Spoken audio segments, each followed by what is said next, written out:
Assalamualaikum warahmatullahi wabarakatuh. Nahnu minal firqati at-tasi'ah sa'asyra'u hadza kitab minal maudu mustawayat al-ba'tsu al-lughawi. Pada pertemuan ini kita akan membahas tentang tingkat penelitian bahasa. Yatanawwalul ba'tsu al-lughawil hadisi kullu mustawayat al-lughawiyah, as-sautiyah wa sarfiyah wa tarkibiyah wa dalaliyah. Tingkat penelitian bahasa terbagi menjadi 4, yakni as-sautiyah wa sarfiyah wa tarkibiyah wa dalaliyah. Awalan al-mustawa as-sauti. Yatanawwalul ba'tsu al-lughawi fi hadzal mustawa al-aswat allati yatakunu minhal kalam bi'atibaratin muhtalifatin. Pada tingkat yang pertama ini terdiri dari kalam, pembicaraan, dengan beberapa pertimbangan yang berbeda-beda. Pada tingkat pertama ini ada beberapa pertimbangan. Al-i'tibarul awal wa huwa ma yahtamu bihi ilmu fonetik. Pada pertimbangan yang pertama ini lebih mementingkan kepada ilmu fonetik. Ilmu fonetik adalah bagian dari linguistik yang mempelajari proses ujaran. Fonetik ini akan berhubungan dengan anatomi, khususnya organ-organ tubuh yang terlibat dalam proses penghasilan ujaran. Fonetik akan berupaya untuk menerangkan bagaimana bunyi-bunyi tertentu dihasilkan baik kuantitasnya maupun kualitasnya. Studi fonetik ini umumnya terdiri atas 3 bagian. Wa yasmalu hadzal ilmu salasatun anwa'in. Jadi dalam ilmu fonetik ini terbagi menjadi 3 bagian. Awalan ilmul aswat an-natqi. Yang pertama fonetik artikulasi. Fonetik artikulasi merupakan studi fonetik yang mempelajari bagaimana bunyi-bunyi bahasa dihasilkan oleh alat manusia. Fonetik artikulasi bagi linguistik dibandingkan fonetik memberikan sumbangan bagi linguistik. Fonetik artikulasi inilah yang lebih banyak memberikan sumbangan bagi linguistik dibandingkan fonetik yang lainnya. Dalam cabang ini, bunyi bahasa dianalisis secara mendetail. Contoh, bagaimana bunyi huruf P dan B dihasilkan oleh alat ucap manusia. Atsani ilmul aswat al-fiziai. Yang kedua, fonetik akustik, berupaya menjelaskan bunyi-bunyi ujaran sebagai suatu proses fisik. Untuk itu dibutuhkan alat spektograf yang dapat memperlihatkan gelombang bunyi udara. Alat ini mampu menggambarkan intensitas dan volume ujaran sehingga pada linguis dapat menggambarkan bunyi-bunyi secara fisik. Atsalis ilmul aswat asami'i. Yang ketiga, fonetik auditoris. Fonetik auditoris adalah studi fonetik yang mempelajari proses penerimaan bunyi-bunyi bahasa oleh telinga atau pendengaran. Cabang ini lebih merupakan kajian kedokteran dibandingkan linguistik. Al-i'tibaru tsani ma huwa yahtamu bihi ilmu fonologi. Adapun pertimbangan yang kedua lebih mementingkan kepada ilmu fonologi. Ilmu fonologi adalah bidang linguistik yang dibedakan dari fonetik. Fonologi bertugas mempelajari fungsi bunyi untuk membedakan atau mengidentifikasi kata-kata tertentu. Fonologi untuk bidang yang membicarakan fungsi bunyi untuk membedakan makna. Objek penelitian fonologi adalah fonem, yakni bunyi bahasa yang dapat atau berfungsi membedakan makna kata. Jika pada fonetik bunyi-bunyi dianalisis berdasarkan cara membunyikannya, maka dalam fonologi bunyi-bunyi tersebut dianalisis pada suatu konteks ujaran atau kata. Misalnya pada kata nala wa qola pada huruf nun dan qaf, atau pada kata bunyi dengan sunyi antara huruf B dan S. Pada kata-kata tersebut membedakan makna. Tayyib, wal'an sa'ashrahu hadhil kitab minal mawdu' ahamu ittijahatil bahsi sauti fil ilmi lughatil hadis. Pandangan-pandangan tentang suara di dalam ilmu bahasa modern. Di buku ini dijelaskan ada 4 Awalan, ilmul aswatil wasfi. Wa min ahammi qadaya al-bahasul khasah lil hajjatil arabiyyatil hadis. Yang pertama ada ilmu fonologi deskriptif, yaitu pembahasan khusus yang berkaitan langsung dengan lahjahnya itu sendiri atau gaya bahasa modern. Wasani, ilmul aswatit tarikh, fonologi historis, yaitu perubahan-perubahan suara dalam bentuk bahasa itu sendiri. Dalam buku ini dijelaskan ilmu fonologi historis ada dua. Awalan, at-taghiru fi sautil mufrad mithlu at-taghiru alladhi hadasa fi sauti ta wal qaf fil Arab. Yang pertama ada perubahan bentuk suara seperti huruf ta dan qaf dalam tulisan bahasa Arab. Watsani, taghiru sautiyati muqidatu al-masyrutah. Perubahan-perubahan suara yang disebabkan karena adanya rumus atau syarat. Kita pakai rumus, contohnya di sini ada ifta'ala. Al-misal, iltaroba. Huruf ta kita ganti dengan huruf to. Iltaroba. Wasalis, ilmul aswatil muqaran. Ilmu fonologi komparatif. Ilmu fonologi komparatif adalah di sini dijelaskan bahwa pembahasan suara itu tergantung pada dalam satu lingkungan atau satu kelompok bahasa. Di mana telah dicantumkan dalam ilmu bahasa itu sendiri dengan yang sudah berkembang. Warabi, ilmul aswati tuqabili wa tahlilil akhta. Fonologi penerimaan dan penyelesaian perbaikan kesalahan-kesalahan.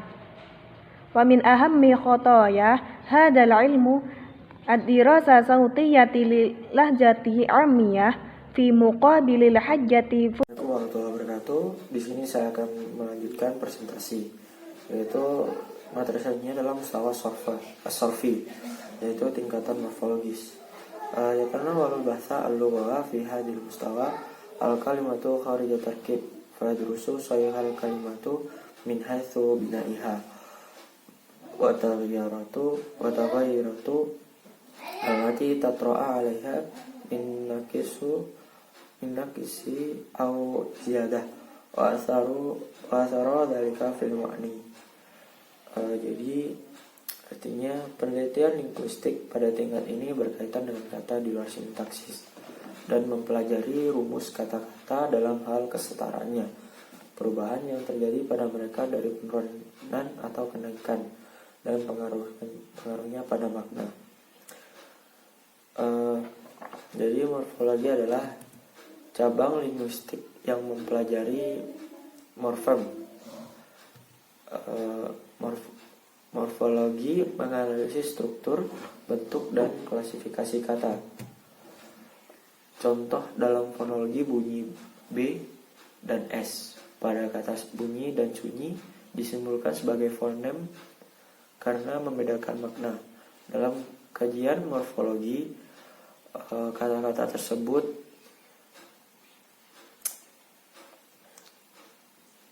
mungkin akan dianalisis dalam bukunya dengan penambahan afiks ke an. Bagaimana akibatnya? Apakah kata-kata itu akan mengalami perubahan makna dan kategori kata dan sebagainya.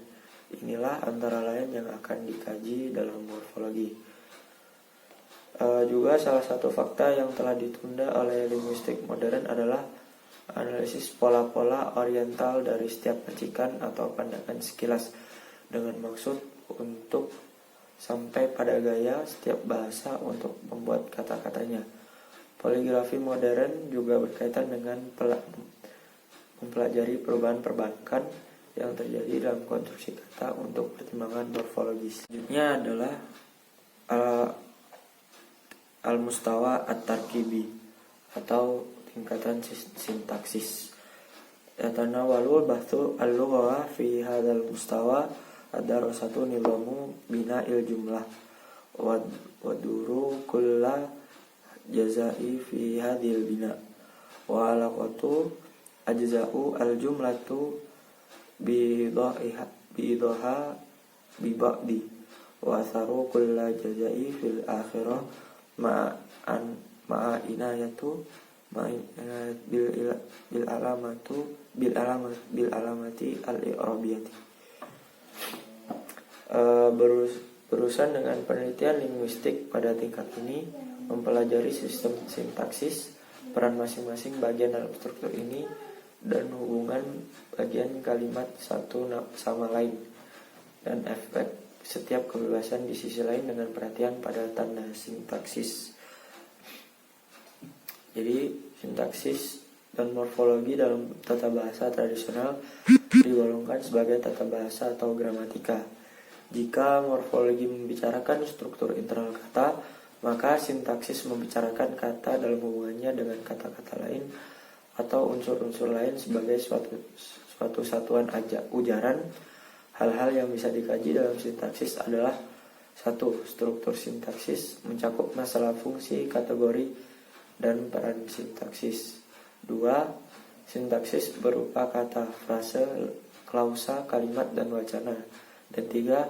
Hal-hal yang berkenan dengan sintaksis seperti modus, aspek, dan sebagainya. Selanjutnya adalah al-mustawa ad-dalalah, yaitu tingkatan semantik. Yatanawal bahasa al-lugha fi hadhil mustawa dirasatu al-makna bi kulli jawanibihi wa ma'a dirasa al-makna wa jawanibihi yahtimu al-bahthu ad-dalala bil qadaya at-taliyah at-taghyiru al-makna wa asbabu hadzal taghyir wa madhahiru hadzal taghyiru wa darasatu al-laqatu ad-dalalah baina al-lafaz wa sinatu al-mu'jamatu bi anwa'iha. Jadi semantik adalah cabang linguistik yang mempelajari makna bahasa. Para linguis struktural sebenarnya tidak begitu peduli dengan masalah makna karena dianggap merupakan bagian yang tak dapat diamati secara empiris, berbeda dengan fonem, morfem, dan kalimat yang menjadi kajian cabang fonologi, morfologi, dan sintaksis. Makna dianggap hal yang paling sulit untuk dikaji. Studi semantik mulai berkembang ketika Chomsky pada tahun 1957 menyatakan bahwa semantik merupakan salah satu komponen dari tata bahasa. KR 1994. Hal-hal yang dibicarakan dalam semantik adalah hakikat makna, jenis makna, relasi makna, perubahan makna, dan hal-hal lain yang berhubungan dengan makna bahasa. Dan dengan mempelajari makna dan aspek-aspeknya, penelitian semantik memecah masalah-masalah berikut. Maka merubah alasan penipuan ini, manifestasi perubahan ini, studi hubungan semantik antara kata-kata dan industri glosarium dari segala jenis. Baiklah, selanjutnya kita akan membahas tentang al-alaqah bainal musawayat indal qudama wal muhaddisin. Hubungan tingkat linguistik antara orang-orang kuno dan orang-orang modern. Yang pertama, indal qudama. Walaqad aslukul qudama wa bihasatin fil Qur'anil awal minal hijrah. Wa bittihadid ma'a bidayatil Qur'ani tsani hijri. Alal musawayat al-lughawiyah isnaini huma an-nahwu wa ulumul arab. Orang-orang kuno, terutama yang pada abad awal dan abad yang kedua, pada tingkat linguistik membedakan tingkat linguistik ada dua, yaitu nahwu atau tata bahasa dan ilmu Arab. Kama fita wa nahwu kama fita arifi Ibnu Jani huwa intihai sami'at kalamul Arab bitasrifihi min irabi wa ghairihi katasniyah wal jam'i wa tasghiri wa takfir wal idofah wa nasbi wa tarkib wa ghairi dzalik liyahluku min laisa min ahlil arabiyyah bi ahliha fi pisohah. Tata bahasa menurut Ibnu Zani yaitu kata-kata orang Arab dalam perilakunya diekstrasi dari Arabisasi dan yang lainnya, seperti penambahan, miniaturisasi, dan lain-lain. Bukan dari orang-orang Arab dengan orang-orang yang fasih. وعند المحدثين يتعامل البحث اللغوي الحديث مع مستويات لغوية.